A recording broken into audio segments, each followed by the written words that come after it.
You're watching Action News Now. Storm Tracker weather. Coverage you can count on.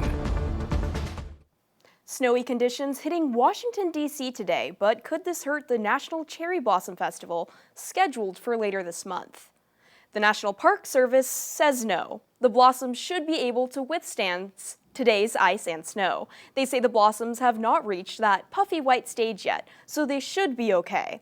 After 2 years of pandemic limits and closures, the month-long festival kicks off on March 20th. The trees are still expected to reach bloom between March 22nd and 25th.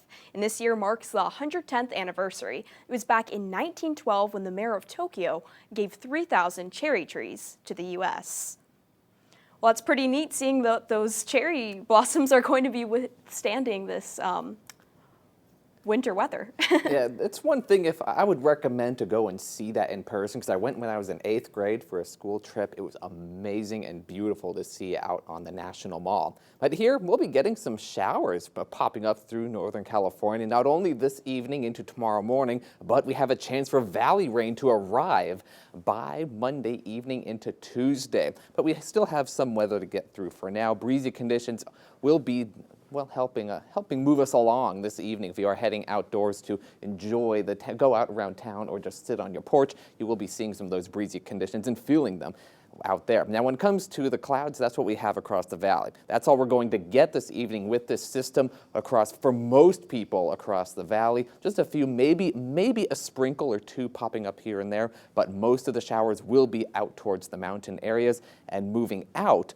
by Sunday morning for the most part, remaining dry and in some cases clear across the I-5 corridor and then beginning to clear out as we head throughout the day. Now we do have another system that'll be rolling in towards Sunday evening. That's when we start to see the periphery of those clouds of that system roll in with some mid to high level clouds.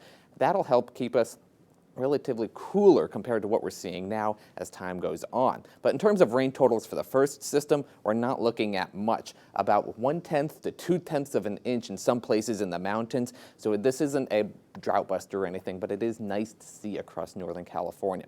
Now, when it comes to this system, the main thing we are watching is the wind. By 11:30 p.m. this evening, we could see some gusts up to about 30 to 40 miles per hour in the valley, so you may hear your windows rattling because of that, but those winds will die down by tomorrow afternoon.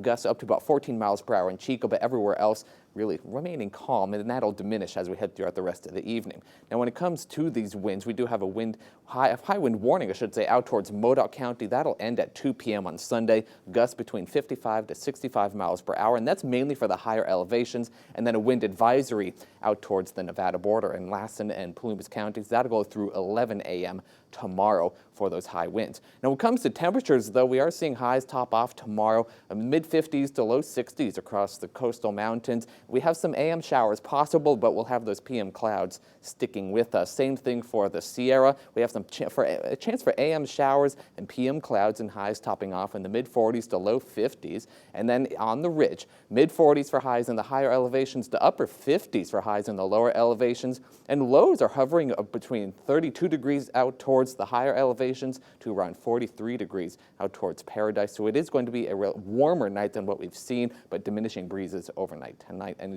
into tomorrow, or at least for the ridge there, for the North Valley, should stay partly cloudy and windy this evening. High lows bottoming out in the upper 30s to low 40s in some cases, mid 60s though for highs, and that'll be the same thing for the Mid Valley, mid 40s in some cases, and then highs topping off in the mid 60s. Now the next few days, we will be watching a chance for some rain moving in towards Northern California. That's more widespread rain beginning late Monday evening into early Tuesday morning. That'll bring the chance for rain to the valley and the mountains.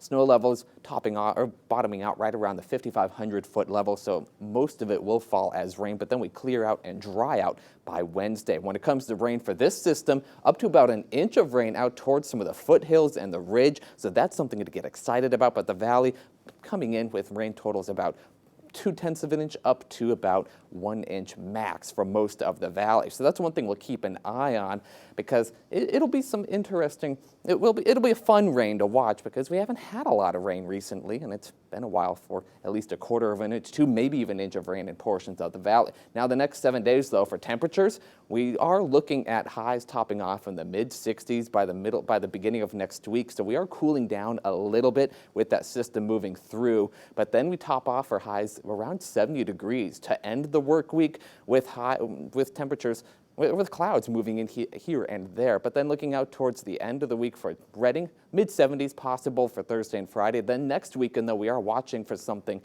clouds to roll on in and maybe another system to pop in, but that's so